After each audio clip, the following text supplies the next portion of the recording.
얼마 전 교생 실습생 명찰, 아직은 정식 교사는 아닙니다만은 이제 한 4주 정도 실제로 학교에 가서 실습을 하는 그런 학생들의 명찰, 이것이 논란이 된 적이 있습니다. 사진에 보시는 바와 같이 출신 대학 이름을 기재하는 것이 학벌주의를 조장할 수 있다는 이유로 국가인권위원회에 시정을 요구하는 진정서를 제출한 시민단체가 있었기 때문입니다. 물론 각 대학에서는 모교의 명예를 훼손하지 않고 책임감 있게 행동하라는 취지에서 명찰을 직접 제작해서 실습생들에게 줍니다. 그렇지만 학생들의 입장에서는 충분히 편견이나 선입견을 가질 수 있기에 폐지를 주장하게 된 것입니다. 예를 들면은 모 대학 출신이면 아무리 그 교생 실습생이 실력이 좋다 하더라도 자신이 생각할 때 그렇게 명문 대학이 아니다 그러면은 실력이 없겠구나 판단할 수가 있다는 것이죠.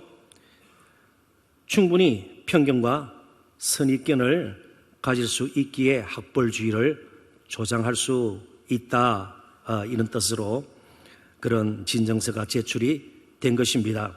유대인들이 가진 예수님에 대한 생각이 바로 그런 것이었습니다. 예수님께서 하신 말씀이나 그가 행하신 행적보다 그가 어디 출신인가, 갈릴리, 나사렛, 그러니까 굉장히 시골 출신이었고요. 신분상으로도 아주 유명한 랍비 문화에서 랍비 교육을 받은 그런 랍비 세계에 이미 이름이 올려져 있는 그런 랍비 출신도 아니었습니다. 그리고 그를 따르는 사람들 면면을 보니까 그렇게 세상적으로 볼 때에 뛰어나고 드러낼 만한 것을 많이 갖춘 사람들도 아니었습니다. 외모도 틀림없이 그렇게 사람들 눈에 띌 정도로 그러지는 않았을 것입니다. 그러다 보니까 도저히 이 사람은 우리가 기다리는 메시아일 수가 없고, 또 오늘 본문에 하나님의 아들이라 예수님께서 스스로 그렇게 밝힐 때에 돌을 들어서 쳐서 죽이려고까지 했던 것입니다. 자, 그렇다면 유대인들이 예수님께 전하셨던 말씀과 행하셨던 표적들에는 관심을 두지 않았던 가장 큰 이유가 무엇일까요? 그것은 바로 예수님께 무릎을 꿇고 싶지 않았기 때문입니다. 정말 예수님께서 나의 구주요, 이제 내 인생의 주요, 내 평생의 왕이심을 고백하고 이제 새로운 주인으로 모시고 사는 것이 너무나도 거북했고요, 그럴 수가 없다고 생각했기 때문에 그렇습니다. 오늘날도 많은 사람들이 때로는 심지어 교회를 다니다가도 여러 가지 이유와 핑계를 대면서 믿음을 저평가하는 경우들이 허다합니다. 근본적인 이유는 딴 데 있지 않습니다. 아무리 주위가 어떻고 환경이 어떻다 할지라도 예수님을 진정으로 구주로 믿고 주인으로 삼고 왕으로 영접하면 우리는 결코 예배의 자리에서 떠날 수가 없는 것이죠. 계속해서 부족하게 보이고 형편없이 보이는 교회를 폄하할 수가 없는 겁니다.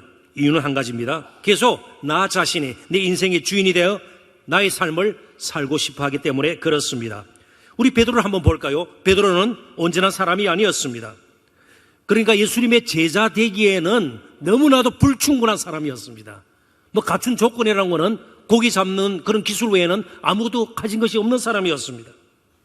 그런 가운데서도 가장 중심이 되는 예수님의 제자였습니다. 왜 그럴까요?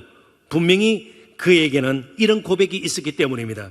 마태복음 16장 16절 같이 한번 읽어보도록 하십시다.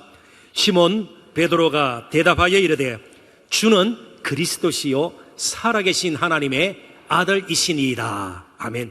유대 종교 지도자들이 감히 할 수 없던 고백을 이 베드로가 한 것입니다. 그래서 예수님께서 그 고백은 너 스스로 한 것이 아니라 너의 지식과 여러 가지 경험의 속으로 나온 것이 아니라 하늘에서 내려온 것이다. 선물이라는 것입니다. 은혜라는 것입니다.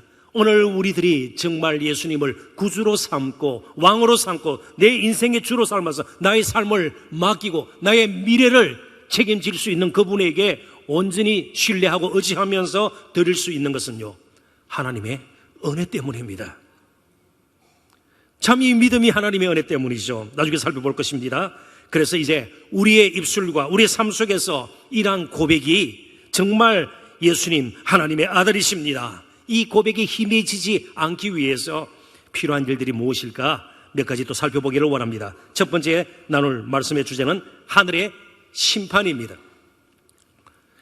유대인들은 자신들의 판단에 따라서 예수님을 심판하려 했습니다. 돌을 든다는 것은 단순히 정오심 때문에 그런 것이 아니에요. 물론 정오심이 포함되어 있습니다만 근본적으로는요, 심판이었습니다. 정죄였습니다. 마치 요즘도 무기징역, 사형 이러듯이요, 예수님의 죄는 사형에 해당되는 것이었습니다. 돌로 쳐서 맞아 죽기에 마땅한 죄를 저지른 사람이었습니다. 31절부터 33절을 보면서 좀 설명을 드리도록 하겠습니다. 유대인들이 다시 돌을 들어 치려 하거늘, 그러니까 돌을 치려고 했던 적이 이전에도 있었다는 것을 가르쳐 주죠.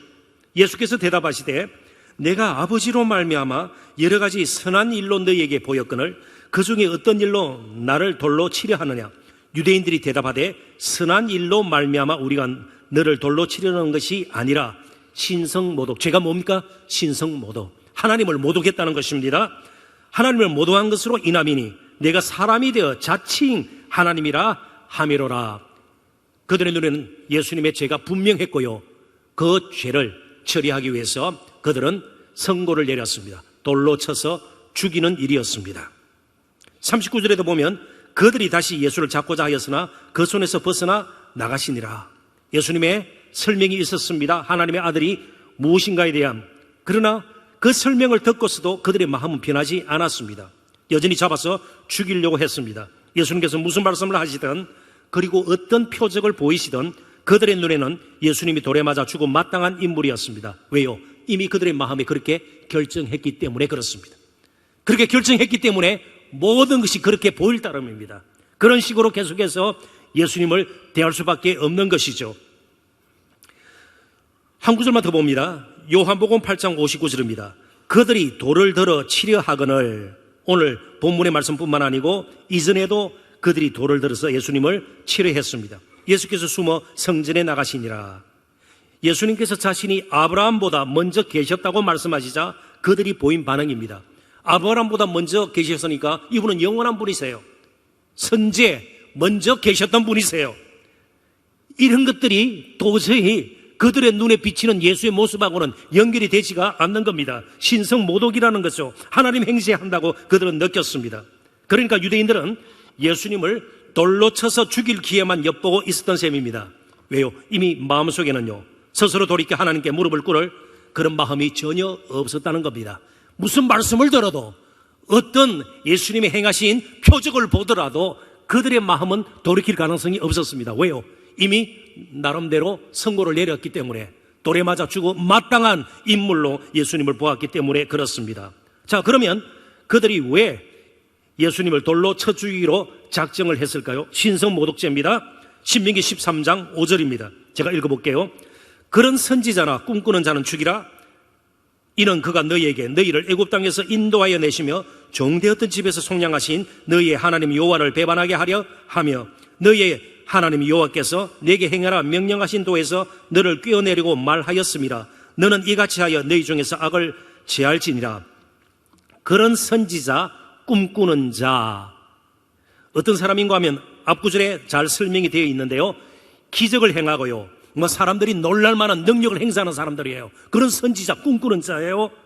그런데 이들의 공통점이 무엇인가 하면 다른 신을 섬기자예요. 여호와 하나님 말고 다른 신을 섬기자, 그러면서 막 능력을 행하는 거예요. 뭔가 기적도 행하는 것입니다. 그런 사람은 죽이라는 것입니다. 그런데 예수님께서는 유대인들을 선동해서 여호와 하나님과 이제 멀어지도록 만드신 적이 없습니다. 다른 신을 섬기자, 그런 적이 없습니다. 더 하나님을 제대로 섬기자고 그랬어요. 정말 마음을 다하고 뜻을 다하고 힘을 다하고 목숨을 다하여 주 여호와를 사랑하라, 너희 하나님을 사랑하라, 그렇게 했어요. 다른 신을 섬기자, 그런 적이 없습니다. 하나님과 유대인들을 멀어지도록 중간에 끼어들어서 거리를 훨씬 멀게 하신 적이 없습니다. 오히려 끊어진 관계를 회복시키기 위해서 정말 하나님께 나아가는 길이 되시기 위해서 이 땅에 오셨고 내가 곧 길이요 진리요 생명이니 나로 말미암지 않고는 아버지께로 올 자가 아무도 없다. 오히려 더 가까이 가도록 그분이 길이 되어 주셨습니다. 그런데 유대인들은 예수님께서 하나님의 아들일 수 없음을 미리 단정해 버렸습니다. 실제로 예수님께서 무슨 악행이나 불의한 일을 저지르지 않았음을 그들도 알고 있었습니다. 다만 그들의 생각과 종교적인 틀에 예수님이 맞지 않았을 따름입니다. 자, 이쯤에서 우리가 한 가지 분명히 할 사실이 있습니다. 유대인들이 예수님에 대해 어떤 말을 하든 그리고 어떤 반응을 보이든 그들은 여전히 하나님의 심판 아래 있는 사람들임을 우리는 잊지 말아야 합니다. 요한복음 3장 17절 18절을 보면서 오늘날도 마찬가지입니다. 아무리 그럴듯한 예수님에 대해서 좋지 못한 말을 하고 사람들의 귀에 솔깃할 만한 비신앙적인 그런 설명들을 나열한다 할지라도 그건 아무도 구원에 도움이 될 수가 없습니다. 조금치도 영향을 미칠 수가 없습니다. 요한복음 3장 17절 18절을 제가 읽어보겠습니다. 하나님이 그 아들을 세상에 보내신 것은 세상을 심판하려 하심이 아니요 그로 말미암아 세상이 구원을 받게 하려 하심이라. 그를 믿는 자는 심판을 받지 아니하는 것이요 믿지 아니하는 자는 하나님의 독생자의 이름을 믿지 아니하므로 벌써 심판을 받은 것이니라. 조금 어렵게 느껴질 수도 있지만 풀이하면 이렇습니다. 온 이 세상에 그들이 어떤 신분의 사람인지 나이가 어떻게 된 어디에 사는지 관계없이 모든 사람은 그들의 죄 때문에 하나님의 심판을 이미 받은 사람입니다. 그러니까 남은 것은 영원한 멸망밖에 없습니다. 이 땅에서 조금 좋은 음식 먹을 수 있고요, 조금 나은 성적 가지고 조금 좋은 대학 들어갔다가 좋은 직장 얻었다가 조금 좋은 차 타고요, 좋은 옷 입고요, 좋은 데 여행 다니고요, 그럴 수 있지만 영원한 멸망을 향해서 모두가 가는 인생이에요. 유대인들도 그렇고 오늘날도 그렇습니다. 다 심판 가운데 있습니다. 예수님께서 오셔서 심판 가운데 있는 사람들을 부르시기 시작해서 구원이 시작이 되는 것이에요. 저와 여러분도 원래 다 심판 아래에 있었습니다. 사람의 심판이 아니에요. 다른 사람이 나를 어떻게 평가하나 이런 것이 아니에요. 하늘의 심판 아래에 있었습니다. 그런데 예수님께서 오셔서 저와 여러분의 구원자가 되어 주신 것이에요. 메시아가 되어 주신 것입니다. 예수님은 사람들의 심판을 받으러 이 세상에 오시지 않았고요, 사람들을 심판하러 오시지도 않았습니다. 하늘의 심판 아래에 있는 사람들을 구원하러 오셨습니다. 사람의 심판도 참 어찌 보면 때로는 가혹하고 무서운 것이에요. 우리나라의 바로 직전 대통령이 현재까지 선고된 형량대로 감옥에서 살게 되면 그의 나이 97세 때 추록하게 됩니다. 감옥에서 나오게 됩니다. 평생 대통령의 딸로, 그리고 자신이 일정 기간 대통령도 하지 않았습니까? 그러나 심판을 받으니까 그렇게 남은 인생을 감옥에서 또 보낼 수도 있게 되는 겁니다. 물론 형이 확정된 상태도 아니고 사면의 가능성도 분명히 있습니다. 제가 강조하는 것은 뭐 그런 심판이 옳으냐 뭐 불의하냐 그런 것이 아니에요. 사람의 심판도 한 사람의 운명을 완전히 바꿔놓을 수 있다는 것이죠. 그런데 하늘의 심판은요, 영원한 운명을 결정짓게 되는 겁니다. 사람 사이에서 되는 심판도 그처럼 큰 영향을 미치는데 하늘의 심판은 우리는 너무나도 우습게 여기는 경향들이 있어 왔음을 알고 있습니다. 우리 한 개인 개인의 운명을 영원히 바꿔 놓습니다. 예수님께서도 제자들에게 그렇게 말씀하셨습니다. 몸은 죽일 수 있어도 영혼은 능히 죽이지 못하는 자를 두려워하지 말고 몸과 영혼을 능히 지옥에 멸할 수 있는 일을 두려워하라. 제자들이 그렇게 말씀하셨습니다. 너무 사람을 두려워하지 말라는 겁니다. 정말 하나님을 두려워하지 않기 때문에, 오히려 사람을 두려워하기 때문에 이 사회가 더 불의해지고요, 더 부정과 거짓과 위선이 넘치게 되는 겁니다. 인권 유린이 자행이 되고요, 불공정한 그런 사회로 자꾸만 나락으로 떨어지고 마는 것이죠. 하나님을 경외하지 않을 때에 진정한 인권이 보장되고 그럴 수 없습니다.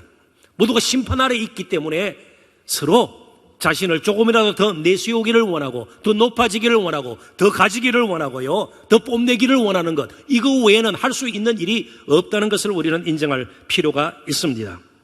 이 세상은 심판날이 있음을 한시라도 잊어서는 안 될 것입니다. 그래서 두 번째 나눌 것이 아들이 오셔서 죽으셨다는 거예요. 왜 하나님의 아들이라는 표현을 예수님께서 굳이 썼을까요? 논란거리가 될 수 있죠. 돌에 맞아 죽을 수도 있는 왜 하나님의 아들이라는 표현을 썼단 말이죠. 이 부분에 대해서 우리는 명확하게 이유를 알고 있어야 합니다. 아들이 오신 이유, 목적이 무엇인가 분명히 마음에 새기고 있어야 합니다. 34절부터 38절을 제가 읽어보겠습니다. 예수께서 이르시되 너희 율법에 기록된 바 내가 너희를 신이라 하였노라 하지 아니하였느냐. 성경은 폐하지 못하나니 하나님의 말씀을 받은 사람들을 신이라 하셨거든. 하물며 아버지께서 거룩하게 하사 세상에 보내신 자가 나는 하나님의 아들이라 하는 것으로 너희가 어찌 신성 모독이라 하느냐. 만일 내가 내 아버지의 일을 행하지 아니하거든 나를 믿지 말려니와 내가 행하거든 나를 믿지 아니할지라도 그 일은 믿으라. 그러면 너희가 아버지께서 내 안에 계시고 내가 아버지 안에 있음을 깨달아 알리라 하시니 내가 아버지 안에 있고 내가 또 아버지가 내 안에 있고 내가 아버지 안에 있다. 이 말은 아버지와 내가 아버지와 아들 사이고요. 하나이다. 그런 뜻 지난주에도 조금 살펴보았습니다. 자, 우선 34절에 인용된 내가 너희를 신이라 하였노라. 율법에 기록된 바 이렇게 시작되지 않아요? 시편 82편 6절을 인용한 말씀입니다. 시편 82편 6절은 이렇게 말씀하고 있습니다. 내가 말하기를 너희는 신들이며 다 지존자의 아들이라 하였으나 스스로 있는 자니까 하나님의 아들이라 하였으나 도대체 너희가 누구일까요? 너희가 인용된 시편의 문맥을 보면 왕들과 재판장들이에요. 왕들과 재판장들. 그런데 좋게 설명이 되지 않아요. 6절 앞에 있는 그 시편의 말씀을 보면요, 자신들의 건세와 지위를 악용해서 불의를 행하고 또 자신들의 욕망만 채우는 세 살의 왕들과 재판관들이라 할지라도 물론 평생 처음부터 끝까지 나쁜 짓만 하지는 않을 거예요. 불완전한 인간이기 때문에 그럴 수 있고요. 그런 사람이라 할지라도 하나님께서 세우셨으니까 그의 신적인 존재로 내가 인정을 한다. 하나님께서 말씀하시는 거예요. 하나님께서 그러한 직을 주셨다는 겁니다. 그런데 예수님께서는 그렇게 자신의 욕심을 채우고요, 불의를 행하고요, 자신의 권세와 지위를 남용하는 그런 지도자들과는 전혀 다른 겸손히 종의 모습으로 우리 가운데 오셨고요, 얼마나 제자들의 발을 씻기면서 사랑으로 넘쳐났던 분이세요. 온유와 겸손으로 넘쳐났던 분 아니세요? 그들과 비교할 수도 없는 그런 불완전한 지도자들과 도저히 비교할 수 없는 하나님의 거룩한 뜻을 따라 이 세상에 보내심을 받은 예수님을 하나님의 아들이라 하는 것이 무슨 문제가 되겠느냐, 그런 뜻입니다. 자, 이제 풀이하면요, 하나님의 아들은요, 누가 보냈다는 뜻입니까? 누가 세웠다는 뜻이에요? 하나님께서 세웠다는 겁니다. 나 스스로 하나님의 아들이고 이게 아니에요. 그리고 하나님의 특별한 뜻을 이루기 위해서 특별한 사명을 가지고 이 땅에 오셨다는 것을 보여줍니다. 그러니까 하나님의 아들 그러면 누가 술 취한 젊은이가 말이죠, 파출소에 가서 내 아버지가 누군 줄 알아? 그런 경우들이 있어요. 예, 그런 적이 있어요. 제 친구도 그런 거 봤어요. 그러다가 더 얻어맞는 걸 제가 봤어요. 내 아버지가 누군가 알아? 예수님께서 하나님의 아들 할 때에 그런 식으로 자신을 높이려고 그런 것이 아니에요. 원래 높으신 분이세요. 하늘 영광 보좌를 버리시고요, 십자가 지시기까지 낮아지신 이유는요, 저와 여러분을 구원하시기 위해서, 영원한 멸망에 처한 저와 여러분을 한 사람이라도 더 구원하시기 위해서, 십자가 지시기 위해서, 이 땅에 특별한 하나님의 구원 계획을 이루기 위해서, 하나님의 뜻을 성취하시기 위해서 이 땅에 오신 분, 그게 하나님의 아들이라는 뜻입니다. 왜 오셨는지를 아는 것이 중요합니다. 예수님의 말씀과 하신 일의 의미를 그래서 유대인들은 제대로 파악할 필요가 있었습니다. 예수님은 자신을 높이기 위해서 오신 분이 아니라는 것이죠. 조금 이런 제가 예를 들면 도움이 될지 모르겠습니다. 올 초에 롯데마트 2000점이 문을 열었습니다. 여주 옆에 있는 이천이라는 도시가 있잖아요. 거기에 또 롯데마트가 세워졌습니다. 그래서 전국적으로 롯데마트의 수가 모두 125개 정도 된다고 그래요. 물론 저는 롯데마트의 홍보대사는 아니에요. 강조할 점이 있기 때문에 그렇습니다. 무작정 마트를 열지는 않는다는 겁니다. 마트가 세워질 곳을 미리 가서 다 보는 것이죠. 앞으로 뭐 주택이 들었을 것이고 도로가 어떻게 될 것이고 그런 것을 다 보는 것이에요. 그래서 마트가 세워지기로 결정될 때는 이런 조건을 갖추어야 합니다. 마트가 세워질 곳을 중심으로 반경 2km 이내에 40대 미만의 주민 비율이 37.7% 이상이 될 경우 개점을 하게 됩니다.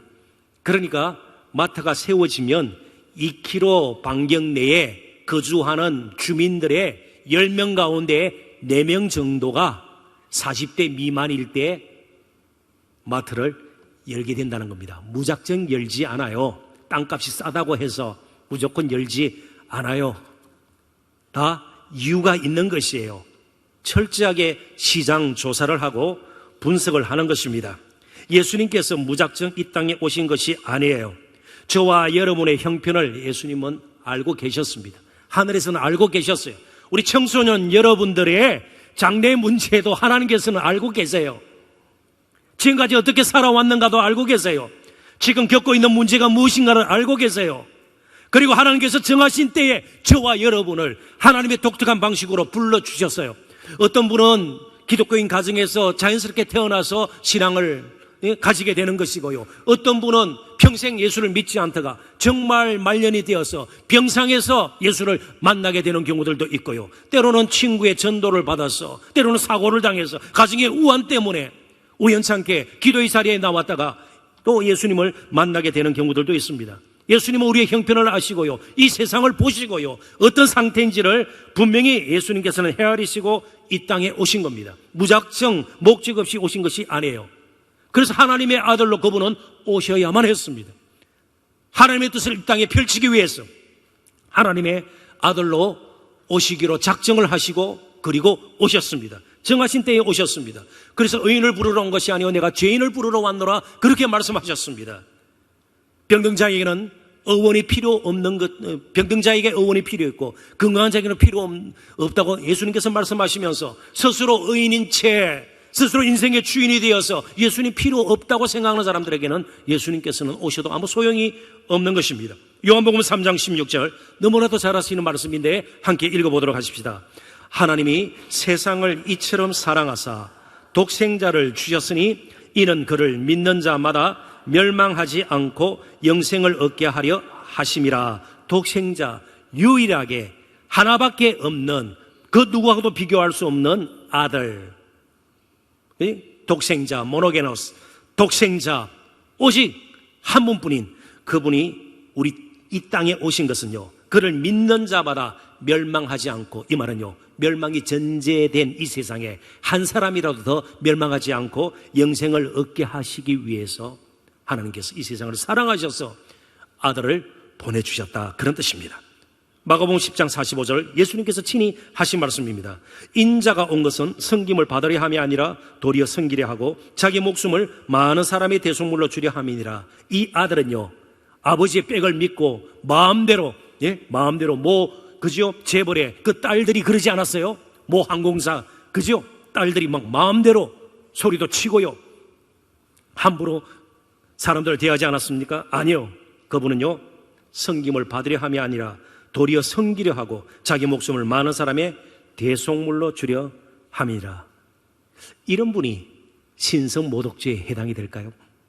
이 아들이 아버지의 이름을 더럽히고 신성모독죄에 해당이 되어서 돌에 맞아 죽어야 할까요? 예수님은 돌에 맞아 죽으시려고 오신 것이 아닙니다. 십자가에 못 박혀 죽으시기 위해서 오셨습니다. 그래서 존 칼빈은 신성모독 설명하면서 두 가지의 요소를 이야기했습니다. 그냥 들어보십시오. 하나는 신성모독이라는 것은, 하나님을 모독한다는 것은, 첫째는 하나님으로부터 그에게 돌아갈 합당한 존귀와 영광을 빼앗는 것입니다. 예수님은 하나님께 돌아갈 영광을 빼앗은 적이 없습니다. 모든 것을 다 드려서 하나님께서 높임 받으시기를 그분은 원하셨습니다. 다른 한 가지는 하나님의 본성에 합당치 않는 것이나 이질적인 것을 그에게 돌리는 것입니다. 예수님은 어떻습니까? 무슨 망령된 것이나 속된 것으로 하나님의 이름을 더럽힌 적이 없습니다. 철저하게 하나님의 뜻에 순종하기를 원하셨습니다. 오히려 자신이 초라하고 너무나도 흉측한 모습으로 십자가에 매달린다 할지라도 나의 원대로 마옵시고 아버지의 원대로 되기를 원하나이다. 마지막 겟세마네 동산에서 그렇게 기도하시면서 자신을 드렸습니다. 결코 신성모독죄가 아닙니다. 신성모독은 죄악된 인간의 죄예요. 그런 예수님을 끝까지 배척하는 것이, 우습게 여기는 것이 가장 흉측한 죄라는 사실을 우리는 알아야 합니다. 그래서 38절을 제가 다시 한번 읽고 이 시간 한 가지 분명히 저희들이 결단할 것이 있습니다. 내가 행하거든 나를 믿지 아니할지라도 그 일은 믿으라. 그러면 너희가 아버지께서 내 안에 계시고 내가 아버지 안에 있음을 깨달아 알리라 하시니. 예수님께서는 진리의 말씀을 전하셨습니다. 여러 가지 기적을 행하셨습니다. 마지막 십자가를 지셨습니다. 깨달아 알리라. 왜 예수님께서 십자가에 못 박혀 돌아가셨는가? 깨달아 알리라. 여기 깨달아라는 헬라어 단어는 문법상 단순 과거형입니다. 이건 잊어버려도 좋고요. 풀이하면 그렇습니다. 단 한 번의 결정적인 깨달음을 의미하는 것입니다. 예수님께서 나의 죄를 위해서 십자가에 정말 못 박혀주고 싶고, 예수님은 하나님의 아들이셨는데 자기의 뜻을 이루시는 것이 아니고 아버지의 뜻을 이루기 위해서 찾아오셔서 나를 구원하셨다. 이 결정적인 깨달음이 있어야 되는 것이에요. 청소년 여러분들도 마찬가지예요. 10년을 여기 앉아 있어도 그 깨달음이 없으면, 그 각성이 없으면 예수님 믿지 못해요. 알 수가 없어요. 여기 알리라 현재형이에요. 지속적으로 계속 알아가는 것이에요. 그러면서 하나님 말씀이 알아지는 것이에요. 기도가 무엇인가 알아지는 것이에요. 하나님 나라가 어떤 곳인지를 알아지게 되는 것이고요. 소망을 가지게 되는 것이요. 그리고 죽음 후에 어떤 일이 일어날지를 알게 되는 겁니다. 그렇지만 출발은 이 깨달음이에요. 각성이에요. 유대인 종교 지도자들에게는, 바리새인들에게는, 서기관들에게는요, 심지어 제사장들에게는요, 이 깨달음이 없었는 거예요. 오늘 이 깨달음으로부터 우리의 믿음은 출발해야 합니다. 각성이에요. 정말 나의 죄를 위해서 예수님께서 십자가에 못 박혀 죽으셨다. 예수님 아니면 우리가 이 땅에서 무엇을 하든, 어디에서 살든, 어떤 직장을 가지고요, 어떤 집에 살든 그게 문제가 아니에요. 영원한 멸망에 처할 수밖에 없는데, 예수님께서 하나님의 아들이신 그 예수님이 이 땅에 나를 위해서 오셔서 십자가에 못 박혀 죽으셨다. 이 깨달음이 우리에게 있어야, 결정적인 그 깨달음이 있어야, 그 결정적인 각성이 있어야 이제 우리는 새로운 인생의 길을 걷게 되는 것입니다. 그래서 우리는 계속해서 복음을 듣고 경험할 수 있는 기회를 가져야 되는 겁니다. 마지막 세 번째, 믿음의 은혜입니다. 믿음의 은혜, 무슨 말씀인가 하면 예루살렘에서는요, 의외로 예수님을 믿지 않고 배척하고 결국은 예루살렘에서 예수님을 빌라도에 내어줘서 십자가에 못 박도록 끝까지 예수님을 거절하는 그런 영적인 분위기를 보게 됩니다. 40절부터 42절까지 또 읽어봅니다. 다시 요단강 저편 요한이 처음으로 세례 베풀던 곳에 가사 거기 거하시니 많은 사람이 왔다가 말하되, 요한은, 이게 세례 요한입니다, 아무 표적도 행하지 아니하였으나 요한이 이 사람을 가리켜 말한 것은 다 참이라 하더라. 그리하여 거기서 많은 사람이 예수를 믿으니라. 세례 요한이 세례를 베풀었던 곳은 요단강 동편입니다. 흔히 베다니로 알려져 있습니다. 요단강 서편에도 베다니가 있습니다. 그리고 예루살렘은 요단강 서편입니다. 그러니까 반대편에 있다고 그냥 그 정도로 이해하시면 좋습니다. 그런데 예루살렘은 어떤 곳입니까? 첫째로 무엇이 있는 곳이에요? 성전이 있는 곳이에요. 랍비들이 가득한 곳이에요. 율법학자들이, 서기관들이, 바리새인들이 아주 진을 치고 있는, 사내들인 공회원이 있는, 공회가 있는 그런 종교와 권세에 힘이 있는 그런 도시입니다. 이름도 평화의 도시입니다. 그러나 거기는 툭하면 돌로 치려는 그런 살벌한 분위기가 있는 곳이에요. 평화와는 관계가 없습니다. 예루살렘의 유대인들은 자신들이 가지고 있는 경직된 신앙의 틀에 갇혀 있었기 때문에 아무리 성전이 있고 정말 랍비 세계가 있고 율법에 대한 박식한 지식이 있다 할지라도 그것은 그들의 한계였습니다. 오히려 요단강 동평 배단이 조그마한 사람들에게 잘 알려지지 않은 거친 메마른 광야에 띄엄띄엄 살던 사람들이 예수를 오히려 믿게 되었습니다. 오늘도 우리들이 오랫동안 교회를 다니지만 예수를 믿지 않는 경우들이 있습니다. 자신의 어떤 영적인 사고의 틀에 갇혀서 정말 깨달음 없이 마음속 깊이 온 나의 평생을 뒤흔들을 만한 그런 회개 없이 다닐 수 있습니다. 그게 예루살렘의 한계입니다. 오늘 마지막 이 본문은 바로 베다니에서 일어났던 부흥운동은 무엇을 말해줍니까? 믿음은 전적으로 하나님의 은혜입니다. 전적으로 은혜입니다. 저와 여러분이 예수를 믿고 진정으로 예배자대에서 여기 앉아 계시다면 그래서 우리는 평생 그 은혜를 잊고 살기에 날마다 감사하며 찬양하며 더 뜨겁게 예배해야 될 줄로 믿습니다. 우리에게 필요한 것은 겸손히 하나님께 주시는 이 믿음의 선물을 받고자 하는 가난한 마음이에요. 심령이 가난한 자는 복이 있는 것처럼 그렇게 가난한 마음을 가지고 정말 예수님 필요합니다. 나의 이제는 주인이 되어주시고 왕이 되어주시고요 구세주가 되어주셔서 내 인생을 맡깁니다.